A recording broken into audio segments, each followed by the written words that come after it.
यही शिक्षा सदगुरु ने दी कि संख्या या ये कितना विशाल परिवार किस रूप में हो रहा है, विशालता सिर्फ और सिर्फ जब इस विशाल के साथ जुड़ेंगे तभी मुबारक है।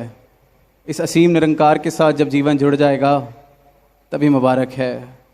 और सिर्फ महापुरुषों ने ही नहीं, जितने ऐसे लोग भी आए जिन्होंने शायद मिशन का संदेश पहली बार सुना, सदगुरु के दर्शन पहली बार किए, उन सब के जीवन में भी ऐसा प्रभाव देखने को मिला कि वाकई ये सच के बिना जीवन अधूरा है। पर जाहिर सी बात है कि इतने समय से, इतने तरीक़ों से, इतने मान्यताओं के साथ अपना जीवन जब कोई जी रहा है तो इतना आसान नहीं होता उसके लिए इस बात को मानना कि अब तक का सारा जीवन जिया हुआ व्यर्थ था या झूठ था। और सच तो ये है। पर फिर भी सदगुरु की ऐसी कृपा, अपनी नज़र से, अपने प्यार से, अपनी बख्शिश से, अपने एहसान से न जाने कितनों को इन्होंने इस यात्रा के दौरान तारा। और फिर यही भाव आ रहे थे कि चलो जो तो नया है उसके ये जो स्ट्रगल है, कॉन्फ्लिक्ट है इस चीज़ को समझने में, वो स्वाभाविक है, समय लगता है। कई बार साल के साल हो जाते हैं, दशकों के दशक बीत जाते हैं, हम यहाँ हैं भी पर फिर भी खुद को समर्पित नहीं कर पाते, भक्ति मार्ग पर पूरी तरह से चल नहीं पाते। आज भी जब जिक्र हो रहा था कि मोबाइल नंबर सदगुरु का, तू ही निरंकार मैं तेरी शरण हाँ मैनू बख्श लो, उसकी सारे गुण बताए गए कि लाखों करोड़ों भी एक ही बारी में कनेक्ट कर सकते हैं, कभी व्यस्त नहीं होता, कभी कॉल वेटिंग नहीं होती।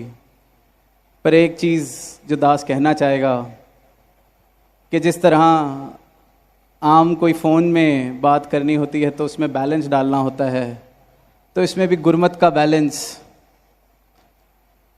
श्रद्धा के भाव, भक्ति भाव, ये फ़ोन नंबर डायल करने से पहले अगर मेरे हृदय में ये भाव नहीं है, ये गुरमत नहीं है, ये समर्पण नहीं है, तो ये नंबर नहीं लगेगा। और फिर मैं इस नंबर को दोष देता हूँ, फिर मैं कहता हूँ शायद ये बातें बेकार की हैं, क्योंकि अपना कर्म या अपनी जिम्मेवारी वो कोई लेना नहीं चाहता, मैं लेना नहीं चाहता। कि भक्ति तो सिर्फ और सिर्फ भाव है। भक्ति में से भाव का घाटा हो जाए, समर्पण का घाटा हो जाए तो भक्ति के समझो प्राण निकल गए, भक्ति बची ही नहीं। भक्ति वो कहला ही नहीं जा सकती जिसके अंदर सदगुरु के प्रति समर्पण नहीं है, दिल में प्रेम नहीं है, श्रद्धा नहीं है। तो अगर दिल में श्रद्धा नहीं, दिल में प्रेम नहीं, दिल में सदगुरु के प्रति विश्वास नहीं, समर्पण नहीं, तो फिर इस शरीर की हरकत को भक्ति नहीं कहा जा सकता। शरीर चरणों में लेटा रहे और अकल मुझ पर भारी है, तो ये भक्ति नहीं, ये ढोंग है, ये धोखा है। और धोखा हम किसी और के साथ नहीं, अपने साथ कर रहे हैं।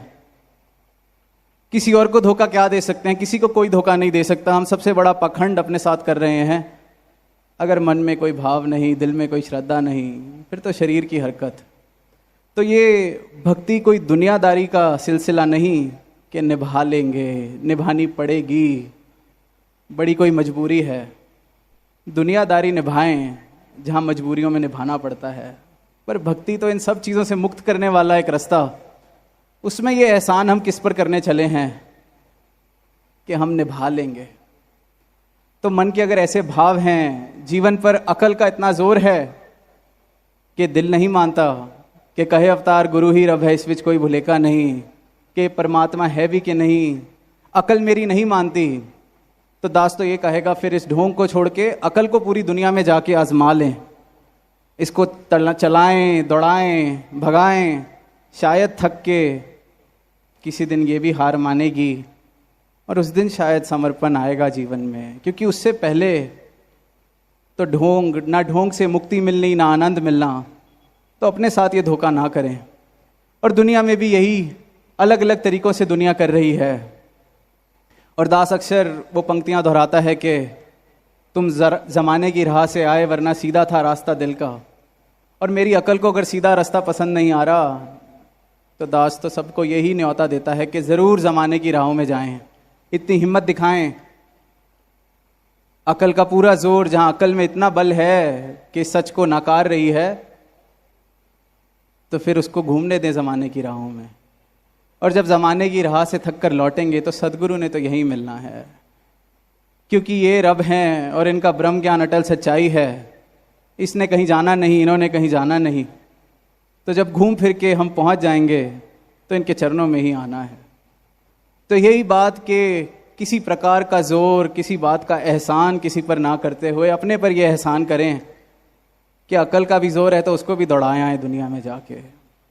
वरना भक्ति के ना आनंद के हम पात्र बन सकते हैं, ना कोई जीवन में प्रेम आ सकता है। और यही पीछे कुछ पंक्तियां पढ़ने को मिली। एक तो अवस्था ये कि अकल मानती ही नहीं, ढोंग चल रहा है। एक अवस्था ये कि ना पूरी तरह से इधर हैं ना उधर हैं। तो एक शायर की पंक्तियां पढ़ी कि शोला इश्क बुझाना भी नहीं चाहता वो, मगर खुद को जलाना भी नहीं चाहता।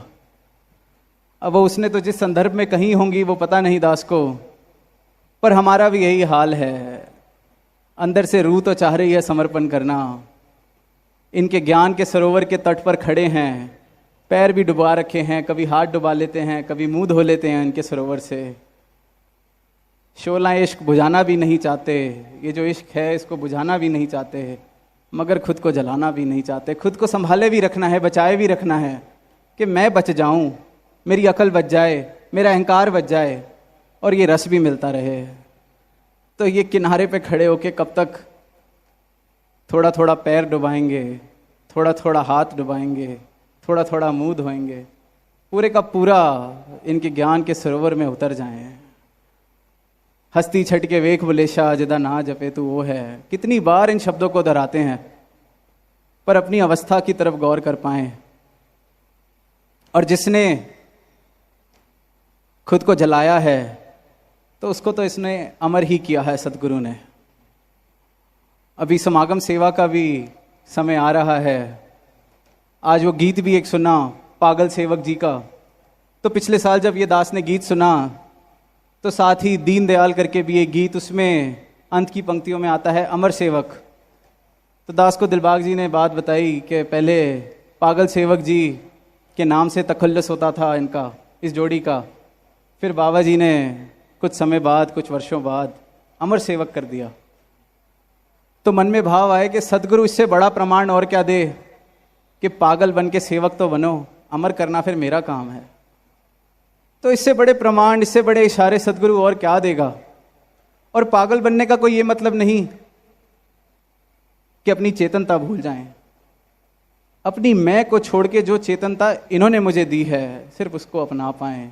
इतने पागल हो जाएं कि मेरी अकल इनके आगे खड़े होने की जरूरत भी ना करे। तो फिर पागल कहलाने लायक, तो फिर हम इनके दर के पागल, फिर तो ये अमर करेंगे ही करेंगे। तो जिस राह पर हम हैं, जो भक्ति, जो ये सदगुरु पूर्ण जीवन में आया है, तो जिस अवस्था तक ये हमें पहुंचाना चाहते हैं उस अवस्था तक ना पहुंचने का कारण हम खुद हैं। अगर कोई ये कहता है कि संगत भी आ रहे हैं, सिमरन भी कर रहे हैं, सेवा भी कर रहे हैं, पर आनंद जीवन में नहीं है, तो या तो इस सब का ढोंग, शरीर की हरकत, या फिर वही अवस्था के शोला इश्क बुझाना भी नहीं चाहता वो, मगर खुद को जलाना भी नहीं चाहता। तो जलाना तो पड़ेगा अगर जीवन में आनंद की अवस्था प्राप्त करनी है तो। और जहाँ समागम सेवा का जिक्र हो रहा है तो दास को पिछले साल की एक बात याद आ रही है। मॉर्निंग सेवा समालखा में पिछले साल पहली बार शुरू हुई, तो दास को भी इनकी कृपा से सेवा पर जाने का अवसर मिला। तो दास कोई अनुभव तो नहीं, ना कोई ऐसी समझ कि किस तरह से क्या करना है, पर कस्सी चलाने की कोशिश कर रहा था अपनी तरफ से। तो थोड़ी कुछ मिनट बीते, 10-15 मिनट, तो देखा कि हाथ पर छाले पड़ने शुरू हो गए हैं। पर दास कर रहा था कि चलो कोई नहीं, कभी कभी अवसर मिला है दातार माते सरदास की कि शक्ति बख्शो सेवा कर सकें। 5 मिनट ये सिलसिला और चला। पीछे से एक आवाज आई कि थोड़ा ढीला पकड़ो। बहुत जोर से पकड़ी हुई है कस्सी। एक महापुरुष वो माहिर होंगे इस कला में, इस सेवा में। तो उन्होंने बस इतनी सी आवाज़ दी। अब दास ने सुनी, दास ने कहा आई तो मेरे लिए ही है ये आवाज़। कोशिश की कि चलो पकड़ के देखते हैं। पहले मन में सवाल आया कि ढीला पकड़ेंगे तो चलेगी कैसे, पर करके देखी। और फिर अगले पूरे महीने जब भी कसी चलाने का अवसर मिला उसको ऐसे ही पकड़ा और हाथ पे कुछ जख्म नहीं आए। तो उनका तो शुक्राना किया ही, पर मन में ये भाव आया कि यही कला तो जीवन जीने की भी सदगुरु सिखा रहा है कि जीवन को थोड़ा हल्के से पकड़ो। इतने जोर से पकड़ के रखोगे तो दुख, संताप आना ही आना है, जख्म पड़ने ही पड़ने हैं।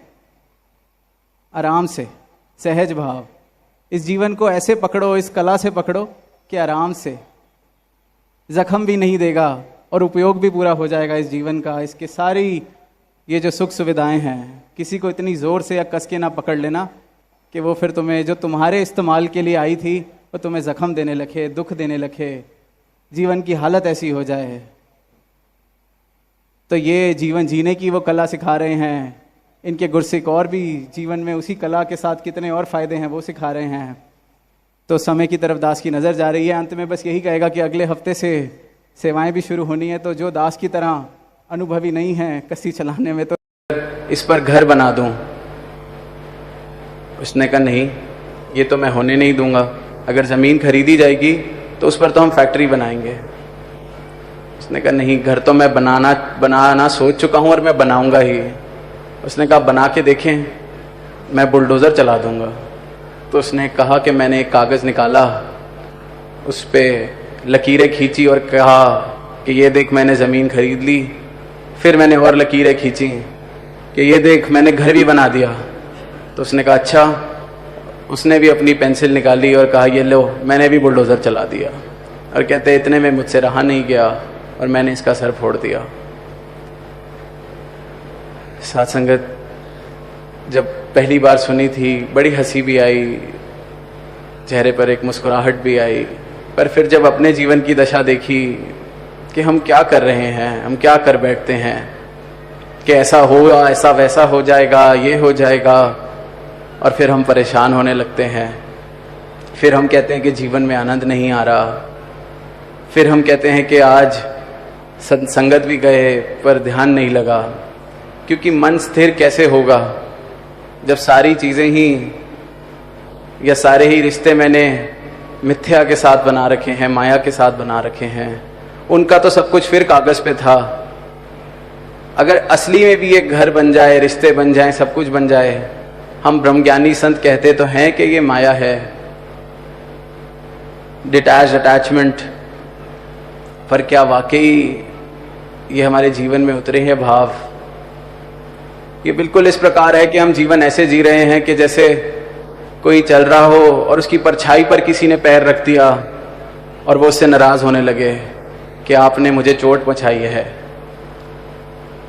वो कहेगा कैसे, आपने मेरी परछाई पर पैर रख दिया। अब ऐसे किसी को जब हम चलते देखते हैं और वो ऐसे ही करने लग जाए कि चल रहा हो और परछाई पर कुछ टकरा जाए और वो ऐसे करने लगे कि मुझे तो चोट लग गई है, वो शोर मचाने लगे, तो ऐसे बंदे को सारे हंस के कहेंगे कि तू पागल है, कर क्या रहा है। पर हम सब भी तो यही कर रहे हैं। मेरे मान सम्मान को ठेस पहुंच गई है, मैं इसको छोड़ूंगा नहीं। इसने ऐसे कर दिया है, मैं इसको छोड़ूंगा नहीं। मुझे पैसे का मेरे नुकसान हो गया है, मुझे बड़ा क्रोध आ रहा है। हमने भी सारे रिश्ते इसी परछाई के साथ बना रखे हैं। सारी दुनिया इसी प्रकार चल रही है, परछाई के साथ अपने जोड़ बनाकर परेशान हो रही है, दुख में है। दुख का भी जिक्र हुआ, तो दुख का कारण क्या है? दुख का कारण हम खुद हैं। इंसान खुद अपने दुख का कारण है। एक शायर ने भी कुछ पंक्तियां लिखी हैं जो लगभग शायद इस प्रकार हैं कि जो गुजारी जा ना सकी हमसे, हमने ऐसी जिंदगी गुजारी है। ये सारी ही मानवता का ये हाल है। और फिर उसको भी अपने अहंकार में हम जोड़ लेते हैं कि वैसे तो जीवन ऐसा था जो गुजारने लायक नहीं था, पर मैंने फिर भी वो जीवन गुजार लिया। जो गुजारी जा ना सकी हमसे, हमने वैसी जिंदगी गुजारी है। तो इन परछाइयों के साथ अगर रिश्ते बना के जीवन जिएंगे तो वो गुजारे लायक तो होगा ही नहीं। क्योंकि वहां तो सब सुख दुनिया दे पर छावे ने, जिस तरह से शहंशाह जी ने कहा है। तो इस सच के साथ जुड़कर, हर पल इस सच के साथ जुड़कर जो जीवन जिया जाए, तो फिर वो गुजारने लायक नहीं, वो जीवन ही असली जीवन है।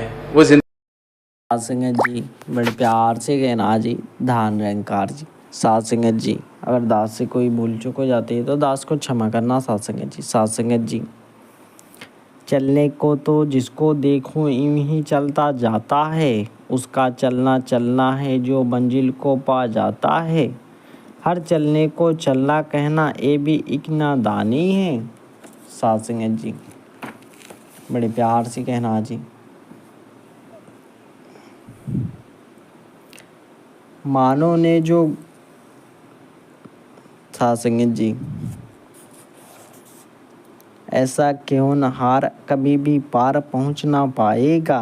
तीर चलाए जा रहा है बंदा बिन निशाने के, रहबर के बिन हर एक राही राह भटकता जाता है। साध संगत जी, कहे हरदेव रहबर ही बस मंजिल पर पहुंचाता है, मोह माया के जाल से बाहर आ जाना ही मुक्ति है। साध संगत जी, लोभ और लालच के बंधन टूट गए तो मुक्ति है, भ्रमों से आज़ादी मन को अगर मिली तो मुक्ति है, जिसने बाधा वहमों में वो डोर खुली तो मुक्ति है। साध संगत जी, जिसने बाधा वहमों में वो डोर खुली तो मुक्ति है, कहे हरदेव की गुरु ज्ञान से मिला जिसे परमात्मा। साध संगत जी, बड़े प्यार से कहना जी, धान निरंकार जी। साध संगत जी, प्यार का एक संसार बचाओ तब दुनिया बच पाएगी, नफरत की दीवार गिराओ तब दुनिया बच पाएगी। आपस में मत यूं टकराओ तब दुनिया बच पाएगी, एक दूजे को गले लगाओ तब दुनिया बच पाएगी। साध संगत जी, नज़दीकी की ओर बढ़ाओ तब दुनिया बच पाएगी, कहे हरदेव सभी से जग में सद्य व्यवहार बढ़ाना है, गुरु ज्ञान से भाईचारा कायम करते जाना है।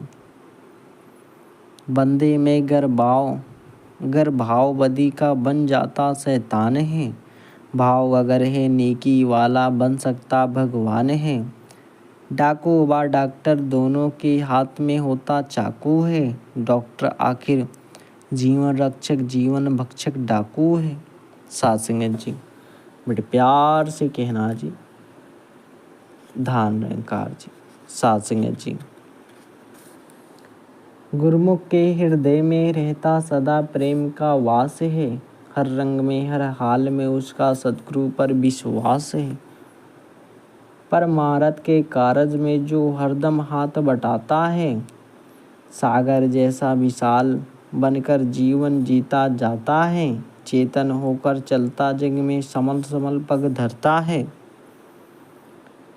बालक वाली सहज अवस्था गुरुमुख ही अपनाता है, भोलेपन में रहकर गुरुमुख भक्ति सुबह व शाम करे, कहे हरदेव हर सु हर पल सद्गुरु को परिणाम करे।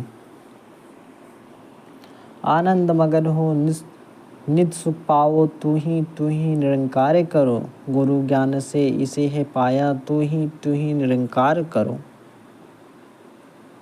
साध संगत जी, इसे ही ध्याओ इसे चितारो तू ही निरंकार करो। साध संगत जी, बड़े प्यार से कहना जी, धान निरंकार जी। दया किसी पर तू भी कर ले, दया तुझे जो चाहिए, दान क्षमा का तू भी दे दे क्षमा तुझे जो चाहिए। दुखी ना होना चाहता है तो दुख देने से डर बंदे, प्यार सभी को मिल जाएगा सभी से तू भी प्यार कर, अपने लिए तू चाहता है जो सो औरों का देता जा, कहे हरदेव सभी को सुख दे तू भी सुख को लेता जा। अंधियारे में रस्सी को भी सांप समझकर घबराया, कदम कदम पर धोखा खाया कदम कदम पर भरमाया। कई दिनों का अंधियारा भी एक पल में मिट जाता है। एक जलते दीपक में ही अंधियारा है जा सकता। ए बंदे तो गुरु कृपा से ज्ञान की ऐसी ज्योत जगा। साध संगत जी, कहे हृदय उसी के दम से जन्मों का अंधकार मिटा। साध संगत जी, बड़े प्यार से कहना जी, धान निरंकार जी। साध संगत जी, अगर दास से कोई भूल चूक हो गई हो तो दास को क्षमा करना। साध संगत जी, बड़े प्यार से कहना जी, धान निरंकार जी।